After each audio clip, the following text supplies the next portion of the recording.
Okay, perfect, perfect. So, good morning.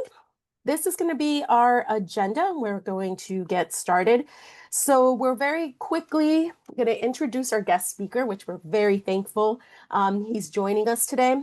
We're going to have some questions for him about the solar energy, and then we're going to give you guys a chance to ask some questions. And so, as the presentation is going along, as we're asking some questions, please make sure to think of something that you are interested in because we really want to get your feedback.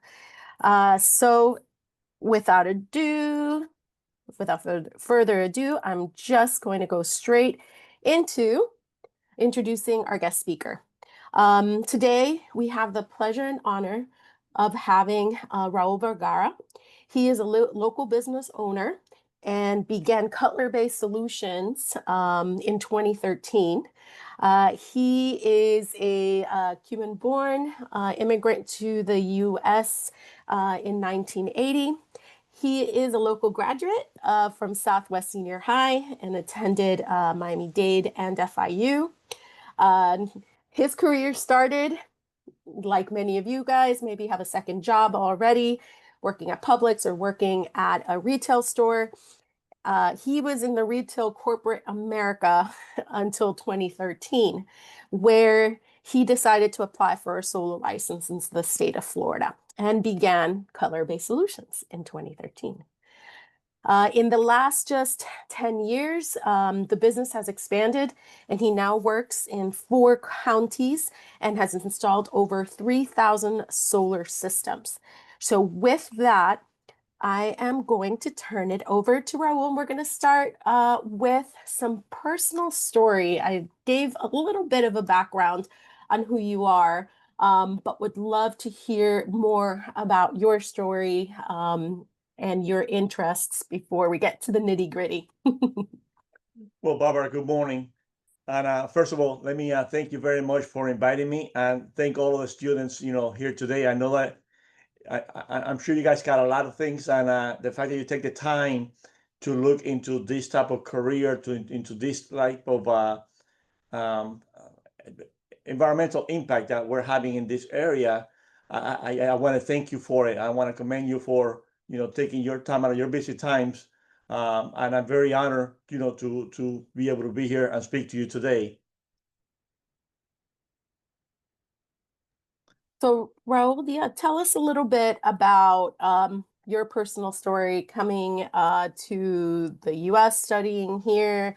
Um, how were you, into the environment back then? What made that turn into like from corporate America to solar? Yes, a lot of people chuckle when they hear my background. So I was like Barbara has mentioned, I was born in Cuba. I left Cuba when I was very young. My family went over to Spain when I was 3 years old, and I grew up in Spain, in Europe. Came over to the United States, like Barbara said, and I attended my first school here in the United States was Riviera Middle School. Back then was Riviera Junior High. We didn't have middle schools. And then from there, I went to Southwest Senior High School. Graduated from Southwest Senior High School. I started working for public supermarkets while in high school. Went over to Miami-Dade College, started, progressed very quickly in my career with public supermarkets. I went from bag boy to full-time stock clerk to second assistant manager to assistant manager. On my last store being in Town and Country Mall over in Kendall Drive at 117. Very good career, fantastic company to work for, many great opportunities, learn business tremendously in there. While I was working, I was also attending, I'm finishing up and getting my degree, but also got married, had kids. And when that happens in life, you kind of take a step back and say, okay, safety. And Publix is a very safe company. Took very well care of my family. It still does today with my retirement being there. And from there, I went to work to Bed Bath & Beyond, another corporate job, another great company that I work for. But my passion, I guess, growing up in Spain was always about, renewable energy. And I always wonder why we had such a lack of an industry where I lived, so in 2012, 2011, 2012, I was literally looking for a company to do solar panels in my house. I wanted to lower my footprint. I wanted to minimize my footprint. Having an electrical background, electrical engineering background, I knew what I was looking for, and I literally couldn't find a local company. I couldn't find anybody locally that meaningfully could impact and really do what I wanted to do with my house, do what I wanted to do with my lifestyle to help me lower my footprints. My youngest daughter at that point was about to graduate from Coral Reef Senior High School. She was involved in the IB program, and she was already finishing with 2 years of secondary studies behind her. So my wife and I started talking about, I had never really done anything with my degree. I had never really pursued what I wanted to do. And we found ourselves in a position that we said, okay, it's time for what we want to do. My wife was working at Coral Reef Junior High School. She stayed working there. And I applied to the state to get my license. I got my business license, and I got my registered solar installer license in Tallahassee. And once I did that, I opened up Cutler Bay Solar Solutions with the intention that I was going to go out and just start installing solar panels. Very little knowledge of the business. Literally one Saturday morning, I grabbed a clipboard and I went around my neighborhood knocking on doors. And would you like solar panels? Shockingly enough, and even surprised to me, I found 11 different households and that were very interested, just as I was. They were just as interested as I was in solar panels, and they believed that it was really going to help them not only lower their electric bill, but lower their footprint. And I signed 11 contracts. And that following Monday morning, I had to figure out, okay, now that I got 11 people who are interested in this, I got 11 contracts, what do I do next? And Cutler Bay Solar Solutions was born. We started the company. At first, it was just myself. Then I started hiring some installers. And then as the years have gone by, we now have 37 employees employed with us. In 2020, we were able to move out of my garage and out of my living room and dining room and into a warehouse that we purchased here in South Day. We have 6 different installation teams, and we've hired people in all sorts of fields. You wonder, well, who works for Cutler Bay Solar Solutions? What type of people are employed by them? And we have everything from sales, engineering, accountants, social media, marketing, office staff. It's a really rounded. My installers are mostly electricians and journeymen. And I also have technicians that actually do the troubleshooting for some of the systems. I have a computer engineer who runs our network and who maintains all of our computers. So we really have had a tremendous impact in our local economy, and we hire all sorts of different people, full-time, well-paying jobs that take care of their families. Thank you so much, Raul. And so let us know a little bit about why you mentioned why, you were always into sustainability. How have you seen that solar installation, solar energy promotes sustainability? Why do you think that's important? And why are you seeing more and more people looking to get solar in their house? So, Barbara, like I mentioned, I wanted to lower my personal carbon footprints. And I know that there's very few things that, there's a lot of little things that we can do, but really one of our largest impact that we have in our environment is through our lifestyle. And that's why we, started Cutler Bay Solar Solutions, and our company slogan is "Let the sun power your lifestyle." We don't want to change anybody's lifestyle. Everybody can live their life how they want to. We want to make an impact so that the sun can power it to lower the impact in our environment. We have a very fragile, environment.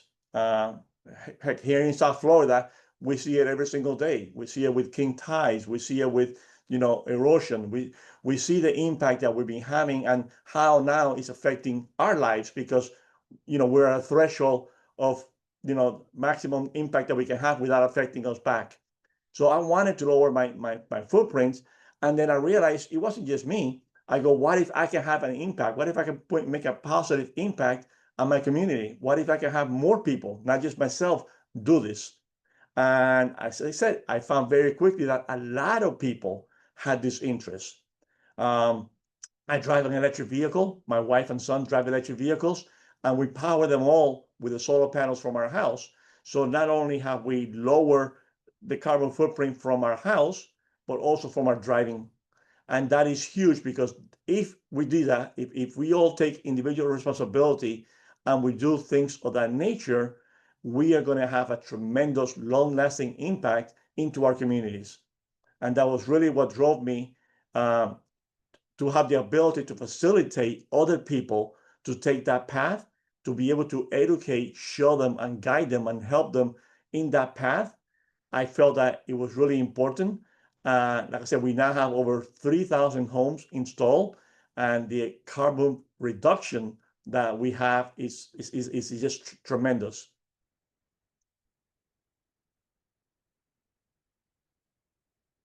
So speaking of those jobs, you mentioned that you work a lot with homes. Do you also work in not just homes, but with businesses? Have you seen also, business owners, condos, or are you simply right now focusing on single family homes? So tell us a little bit about what kind of projects you do, and maybe what has been a project that you remember that stands out to you, either, your first project or your, first big project or solar home, the mobile solar home that you have now. Tell us a little bit about kind of like the scope of the work that you do. Absolutely. So, Barbara, Cutler Bay Solar Solutions has really focused on the residential aspect of it. Like I said, my idea was to be able to educate the consumers to have an impact, to help them make an impact in themselves, not just us.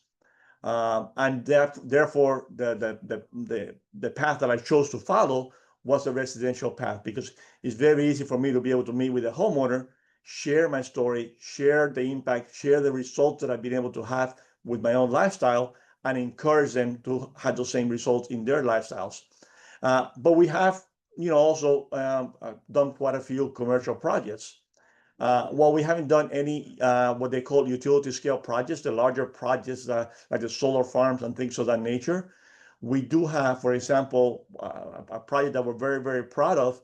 And if you Google the University of Miami Fieldhouse, you'll notice that University of Miami has chosen to run their basketball center with renewable energy. University of Miami has got 5 or 6 different projects throughout the campus. This field house was the latest of the projects that we were involved with. And literally, we not only put the solar panels on the roof to power the field house where the basketball players, the basketball team, both the men and the women's basketball team hold their practices, but they've also chose to use what they call solar skins, which doesn't really affect the production of the panel. But if you look at it from the sky, you read the University of Miami symbol in the orange and green. So the solar panels are on the roof and in the shape of the UM symbol and those solar panels. In our own warehouse that we have, it's 13,000 square feet. And we chose to, again, run our warehouse, with solar power.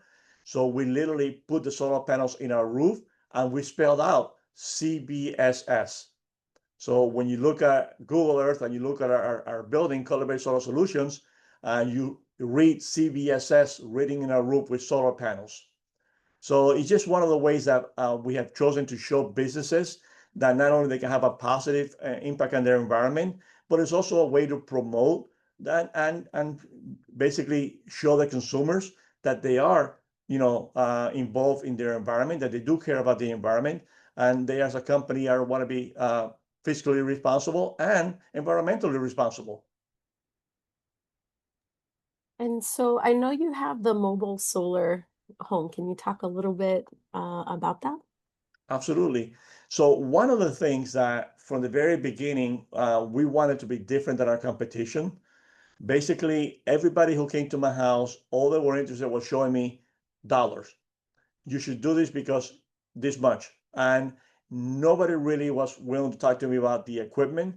Nobody really was willing to talk to me about how the equipment was going to work, how the solar power is generated, or what equipment is involved.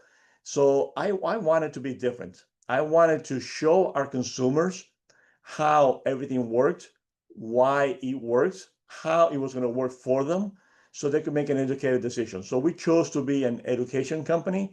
We chose to be the company that gives you as much information as you need so you can make an informed decision. And we chose to be the company that to get involved in our community.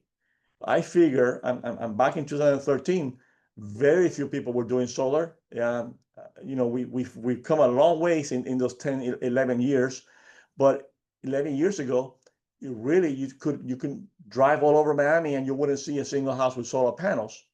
I'm sure that as you guys drive around or with your parents and you drive around now, you see more and more houses and more businesses using solar energy. Part of that for us was putting it on wheels so we could take it around. Um, we're very proud to have worked with many local schools. Um, Mass Academy has got a little solar energy standalone unit that we donated to them. We have one also at Palmetto Elementary. We have worked with some of the local schools, and we built this tiny house on wheels that we could take around to community events. We power the Deer Seafood Festival. We power a lot of the local Cutler Bay events. We're taking it out to a lot of the local schools. And in this little tiny house, it's completely self-sustained. So it's got solar panels on top, which produce the energy. They collect the energy from the sun and convert it into the electricity that we use. It's got the inverters. It's got the storage units of batteries. And we're able to power not only the house, but things with the house. So for example, Clio had a 5K event a couple of months ago. Clio is a local not-for-profit environmental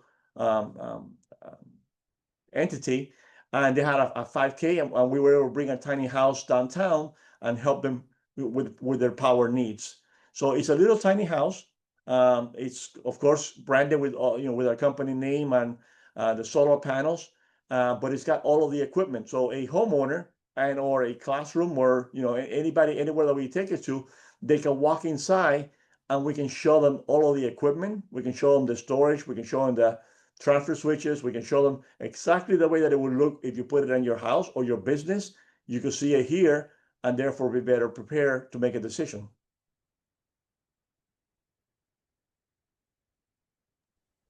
And now I want to go into a little bit more detail on, you mentioned all of these different jobs that are within your company, but to focus on solar installation, can you tell us a little bit more about what training, certificates, or skills you have seen that are needed? I know I had picked out a couple uh, of them, but wanted to get your experience. And how are you seeing certifications for installers and the field growing? Absolutely, Barbara. It's a great question, and thank you for bringing this up. So basically, and you have some great certifications here. The NAVSTEP certifications, and by the way, NAVSTEP not only has for the PV and PV stands for photovoltaic energy, not only for the photovoltaic associate, which is the installer, but NAVSTEP also has certifications for engineering, certifications for sales, certifications for design. So NAVSTEP is a national organization dedicated to the education of people in the renewable energy, to be able to certify them and to be able to make sure that there's a standard, a national standard that helps in this industry. So NAPSAP is a very, very good national organization that basically gives us the ability to hire people that have a same degree of standard that people outside of the field. Locally, we have worked with some of the training colleges down here in South Dade, for example. We have the CB Technical College, and we have worked with them to put together a solar training for the actual installation. My solar installers, the people that I have working in the field doing the actual installation, are certified not only through us, they're certified with the manufacturers of the products. So, for example, Tesla has certain degrees, certain certifications that my installers all have for battery, for solar installation, for the solar tiles.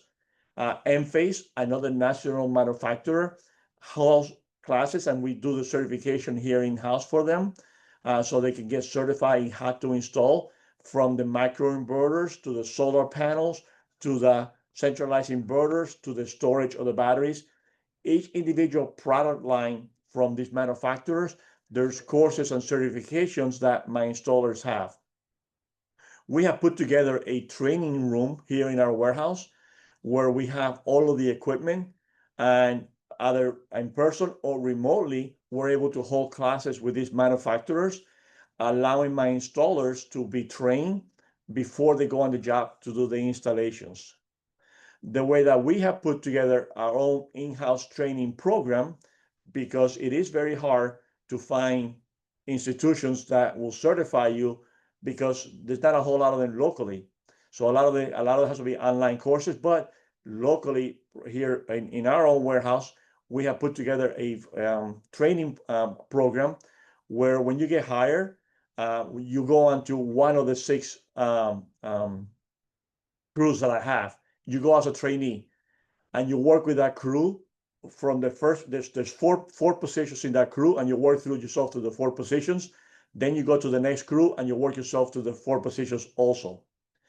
Before you ever go on the field, in our warehouse, we do 40 hours worth of training, which includes the OSHA safety training, the 10-hour OSHA safety training mentioned here on the slide.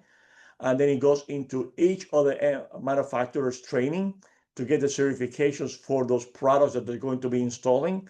And then they go onto the field. And again, they spend the first month of working with us with different teams, learning each of the individual skills. The skill sets that we look for, the skill sets that we're trying to teach, start out with, the roofing installations. How do we weatherproof the installation on the roof, whether it's a shingle roof, a metal roof, a TPO or flat asphalt roof, or a metal roof?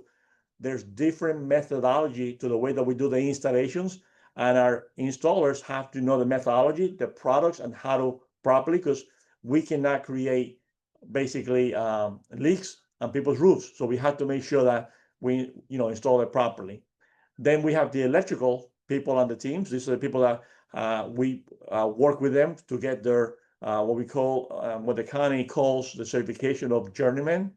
These are the people that are learning the electric skills necessary to be able to do the installation, to be able to create the circuits for electricity that we add to these houses, that are able to safely install the equipment, wire it, ground it, and make sure that all the electrical connections are done according to National Electric Code, so that when we call for our inspections with the county and or the cities, we pass all of our inspections, because we do all of our installations according to code. And then we also have all of the people that do basically any kind of repairs in the house, that if we have to cut a wall, we can repair that wall. If we have to run pipe, if we have to do things on the ground, we can take care of that. So, and then there's the person in charge of the actual crew, that basically is the one that is able to read the plans, the electrical plans that we have, and is able to convey that information and assign the jobs on a daily basis and communicate with the homeowner, because it's very important that we keep the homeowners informed of what we're doing, what is happening to their house, and what is the process of the job.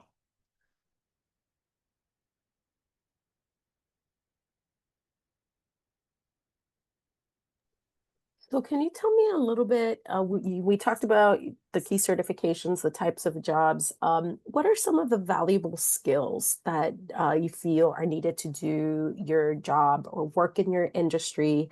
And when you hire new employees, what are the kind of the not just the certifications, but the soft skills that you look for when hiring?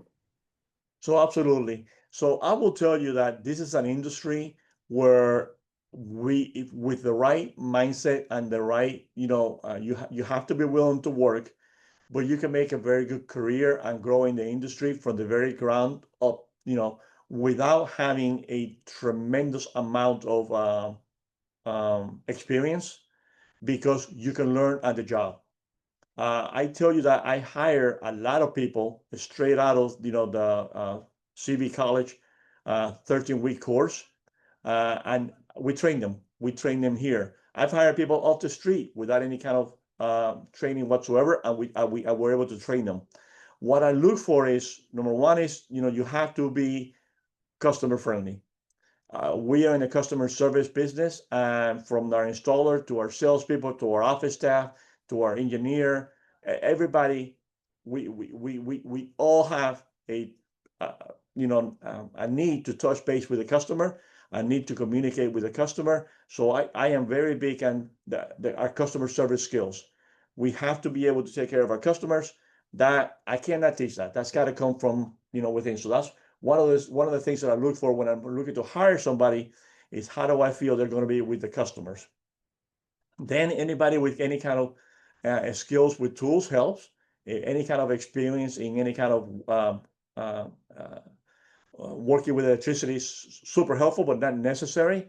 I'm more interested that this person is handy, is able to handle the basic tools, drills, hammers, saws, um, um, be able to read our tools so we can tell the pitch of a roof and things of that nature. And then we teach them the electrical skills.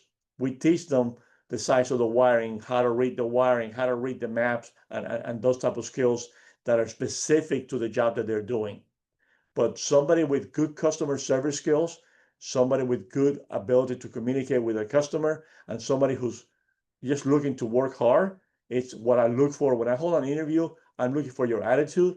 I'm looking for your ability to communicate with me. I'm looking for your ability to, you know, um, bring your message across because that is what I look for to be able to do with my customers. So now let's talk about the industry as a whole. How do you see it growing or evolving over the next 5 years? We've seen definitely a drop in cost for solar installation, and we saw, in the last couple of years, a lot of initiatives and federal push towards solar. So, what is your opinion on how you will see this industry in the next 5 years? Barbara, I am very optimistic about the industry in the next 5 years, and I will tell you why. Basically, like you mentioned, the cost of the product is now at a level that financially it makes absolute sense. It really does. And unfortunately, and not only locally in Miami, but across the country and across the globe, our infrastructures, what we call the grid, what we call all those power lines that you see throughout your neighborhood, all that power plants that create the energy, the solar farms, the fossil fuel power plants, the natural gas power plants, Turkey Point, the nuclear power plants, all of those plants that we have across, the state of Florida are not going to be enough to meet our energy demands. And it's a very well documented study that our energy demand is going to increase so much that by the year 2030, which is only 5 years away, we are not going to have enough energy in Florida to be able to produce for everybody. We hear in the news, and we talked about, and we consider those third world countries that do not have enough energy, and they have to have blackouts, and they have to have, concerns, and, at certain times of the day, electricity has to be turned off to certain areas. And I am sad to say that it is well documented we're heading in the same direction. And while I'm not trying to paint a doomsday scenario here, solar energy, it is the only energy that can be built and deployed quick enough to make sure that we're not in that scenario. We couldn't start today to build enough nuclear plants or fossil fuel plants or, natural gas plants, and have those plants operational and ready to produce the energy needs that we're going to have. Our electrification through data plants, through, every single house in Miami-Dade County, you see it going from 1 story to 2 story to 13 and 14 stories. The energy demands that we're going to have in the very, very near future. This is our generation's problem. This is not the next generation. This is our generation's problem, can only be met through solar. There is no other energy available out there today that we can deploy quick enough to offset that demand that we're going to have. So although we are sitting today in an environment where solar is being attacked from every angle, and solar incentives are being taken away, and solar is being painted as it's ugly, it shouldn't exist, the fact of the matter is that solar is the only solution that we have that we can deploy quick enough. Because when we deploy solar, when my crews go out today and install solar panels on a house, those solar panels are operating tomorrow. That house energy is no longer dependent on a power plant somewhere far away. That house energy is being generated locally. Solar is also the only source of energy that we can deploy quickly and rapidly inside an environment that is confined with no room for additional power plants, so that that energy is produced locally. We can call that a macrogrid, for example, and that energy can be used in case of emergency. So, for example, right now we're all watching and we're all, wondering what's going to happen today with Jamaica. Jamaica is going to be cut off completely because of this natural disaster, this Hurricane Melissa, that's going to hit them very, very big today. The fastest energy that can be deployed in Jamaica tomorrow would be solar energy. Nothing else could be deployed there tomorrow fast enough to provide solutions for those people that are in need of energy tomorrow. Same thing in South Florida. We're a very, very vulnerable community. The only energy that can be installed in South Florida that's not vulnerable to the weather, that's not vulnerable to the disasters, natural disasters, and that can be deployed very, very quickly, is solar energy. So over the next 10 years, I see the solar energy industry growing tremendously. We might see a slowdown for 1 or 2 years right now because of political and other pressures that we're seeing, but that's going to very quickly change because of the need for the energy. Again, people are not going to stand for blackouts. Nobody wants to have to wait 2 hours to turn on their air conditioner. Those days, our society will not stand for that. So the only way to be able to offset the consumption that we have is going to be through deployment, rapid deployment of a lot more solar energy. One last question before we open it up to questions, Raul. What is one thing that you wish you would have known or done sooner, that you feel has been instrumental in the success of your business, and in this field? Oh, that's a very tough question, Barbara. What do I wish I could have done differently? To be honest with you, I love what we do, and I really do it. I get up every day like I love what I do, and it's not just words. I really, that that it's who I am. Uh, I don't know if I would have done anything differently. Maybe do it sooner. Maybe because I think that we have waited too long to look into renewable energy. I think that we should have started doing this 20 years ago, 30 years ago. not just 10 years ago. So maybe if I would have known, I would have done it sooner. And then, perhaps more sources of renewable energy, not just solar. If I had the ability to have incorporate wind also into it, or even wave, different type of technologies, that would have really been very helpful. We have concentrated totally on solar energy, and really the true solution to our growing needs is more rounded approach of different types of renewable energy, so that we can have a better impact in our environments. Thank you so much, Raul. And now we are going to open it up for questions from our students. So teachers, if you can help us either have the students write their question on a piece of paper, or if you have the ability to have them come up closer so that they can answer, like they can ask their question directly, we can do it that way too. So let's open it up. Do we have any questions from our students? And we'll give everybody kind of a minute or two to organize that.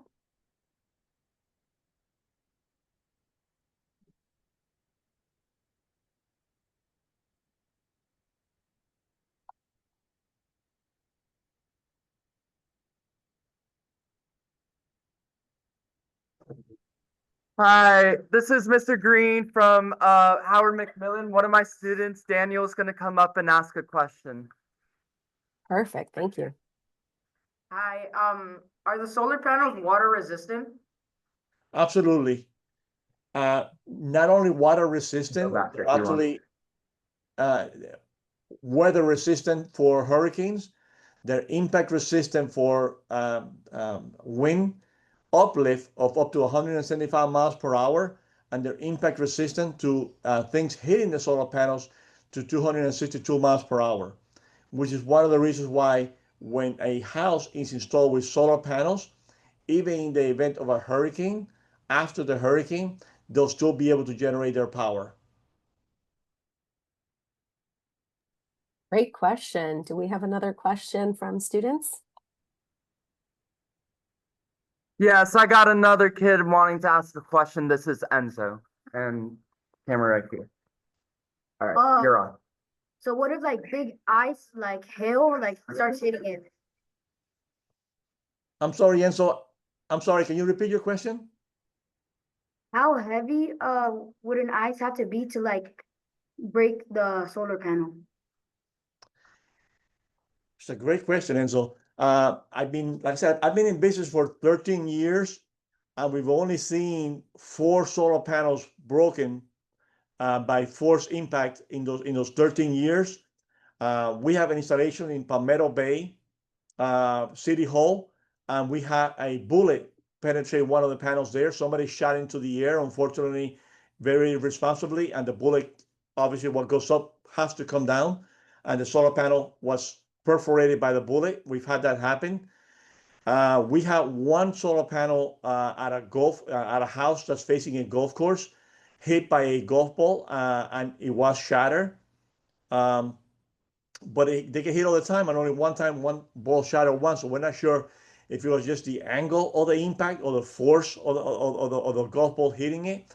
And then we've had a couple of solar panels that were shattered in construction sites, not by falling debris, but by force blunt sledgehammers.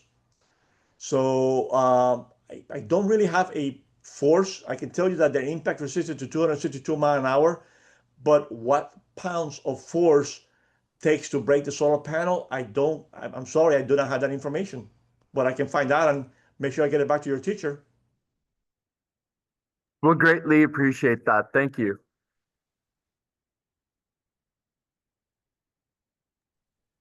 Any other questions? Please feel free to either write them down and have your teacher or put them in the chat, or please come up and let us hear your questions.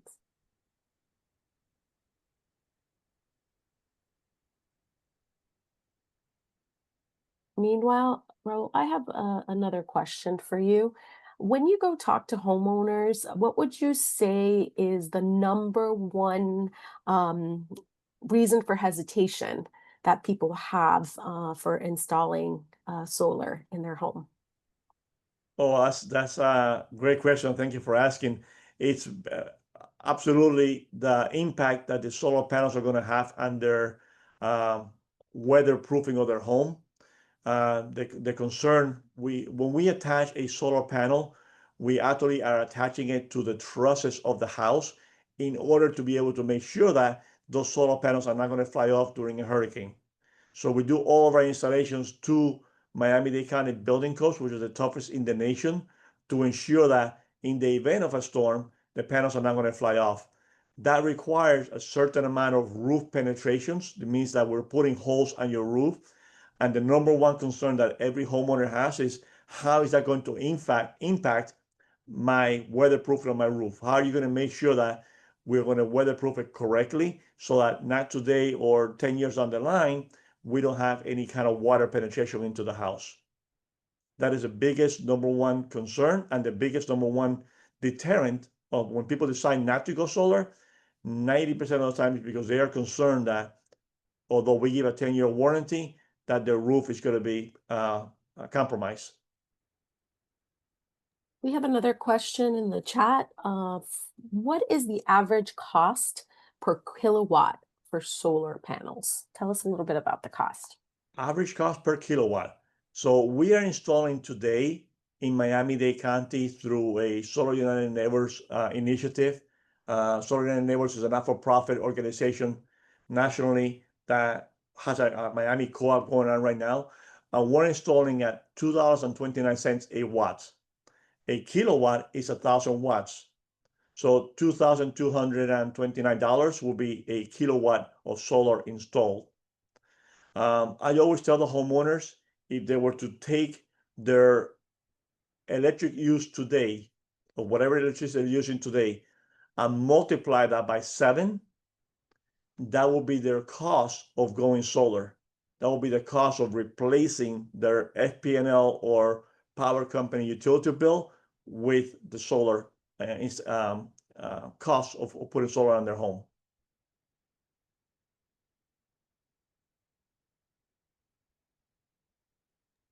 Just to follow up on that question, what is the lifespan of a solar installation? We have another question in the chat.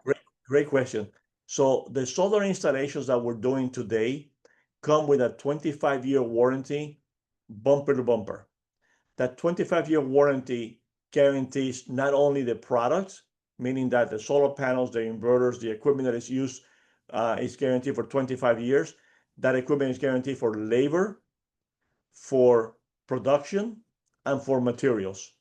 That means that as an individual investing into renewable energy for the next 25 years, you have nothing to worry about because anything that happens to that equipment, including the production of that equipment, is guaranteed for 25 years. Solar panels, as a source of renewable energy, like anything renewable, does have a degradation, meaning that what the panel is able to produce today is going to produce a little bit less next year.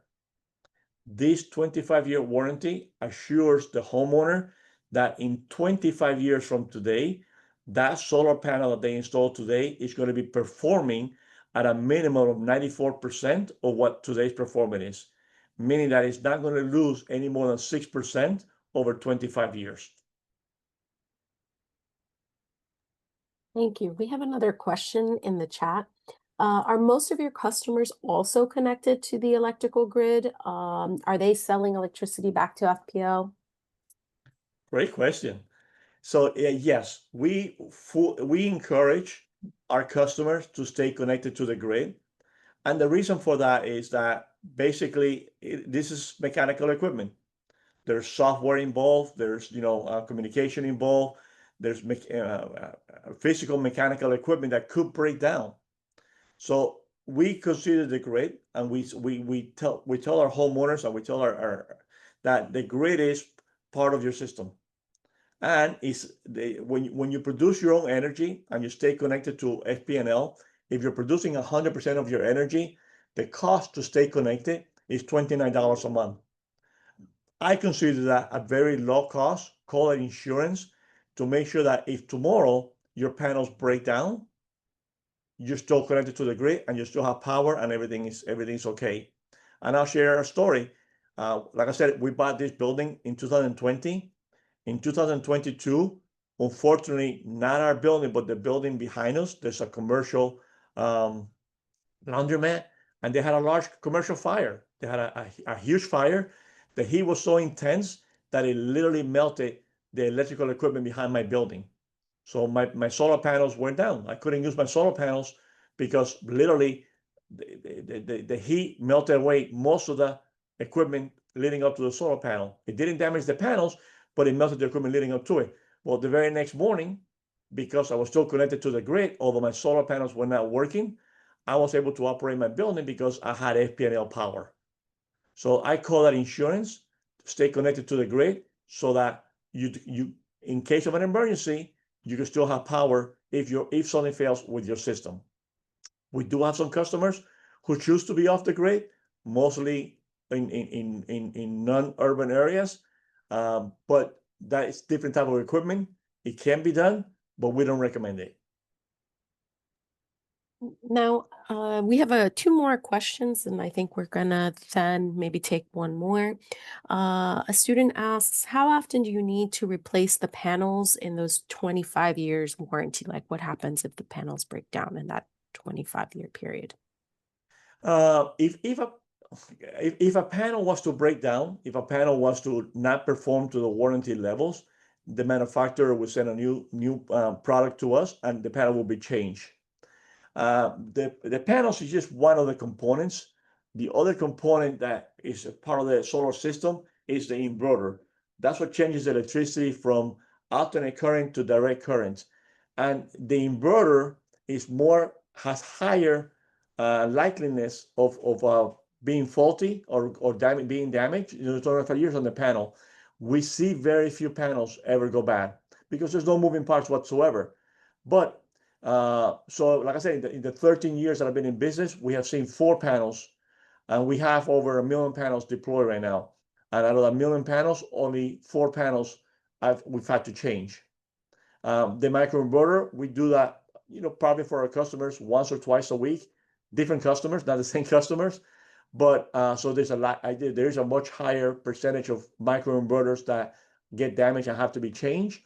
But again, that's a very quick plug and play replacement. It's like replacing a CD or unplugging and plugging something in. And it is fully covered by the warranty for these homeowners. Raul, I think this might be almost our last questions or second to last question. Will solar panels go down in cost in the future? Great question. And I wish I had a crystal ball.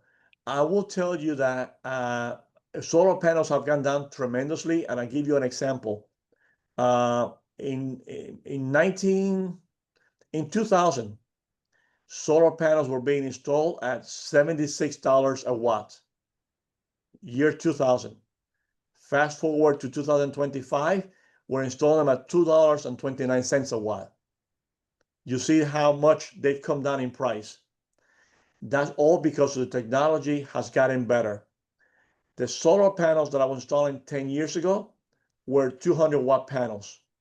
The solar panels that I'm installing today are 450-watt panels. Twice as effective. They're twice as good as they were 10 years ago. I don't think there's a lot of room for the cost of equipment to keep going down. I believe the cost of storage, meaning batteries, will come down somewhat. But unfortunately, at this point, I don't think the cost of equipment can come down. And what we're seeing in the industry is the cost of labor, the cost of insurance, the other cost of installation going up. So we think at this point, we're seeing the best prices in solar on renewable energy that we're going to see for a good while to come. Raul, we do have 2 last questions in the last 5 minutes. So one question is about, can solar panels be installed anywhere other than the roof? Great question. Yes, they can. We have to make sure, in order to do anything, we have to have building permits. So we have to make sure that the structures are safe and the structures are going to be able to stand the weight and the electricity of the solar panels. So as long as the structure, we can certify and do it as electrical and structural plans for the structure with the additional burden of the weight of the panels, yes, it can be installed. And they can be installed on the ground. We have seen many solar farms over the past few years being installed where they're installing the solar panels on the ground. And while we don't promote that, and we really try to stay away from that because there is so much available rooftop space that I do not believe that good ground that can be used to grow vegetables, to grow tomatoes. We see FPNL doing the solar farms out in the redlands. That is fantastic growing fertile ground. We don't see the need to put solar panels on it. We would much rather see the same amount of solar panels being installed, for example, in all the warehouses in Doral, and it will have the same effect and the same impact in our environment without affecting the ground. So we don't like ground mounts, but it can absolutely be mounted on the ground also. And our last question, these have been some amazing questions. So thank you to the teachers and students for really keeping the questions going, and they have been amazing. What about recycling the panels after use? What is the ecological impact of those PV panels, and what happens after that life cycle? Absolutely, and I really appreciate that question. So we have seen, unfortunately, uh, up until this point, there was not enough recycling going on, but there were not enough solar panels to be recycled because most solar panels installed originally are still good within their life cycle. Because again, they have a 25 to a 30-year, 25-year warranty. Their life cycle could be 50, 55 years. We have seen lately, as of the last 2 years, a much larger emphasis and a much larger push made to recycle the panels. Today's solar panels that we're installing are 95% recyclable, meaning that 95 of the components used to make these solar panels can be recycled into some other useful item at the end of the life cycle of this panel. And then we have the last question, another question from Enzo. How long does it take to install a solar panel? So we typically do a residential house in 5 days. Some of the larger commercial projects, for example, the one at University of Miami, that project took 3 weeks. So it all depends on the size of the project, the amount of panels, and how complex the electricity connections are. Well, I definitely can't say thank you enough for joining us. I see that classes are now starting to switch. So we really want to thank you for your insight, for your willingness to answer questions, for your willingness to share your knowledge and your story. I just put in the chat to teachers that if they have any other questions that we didn't get to, or they think of anything else later, that they can send it to us, and we'll follow up with you, Raul, for any additional answers. Thank you, teachers, for joining us as well. And we will send a recording to this of this so that if any of your students didn't get a chance to see it, that it will be available for them. I really appreciate everyone, and have a wonderful Tuesday. Thank you.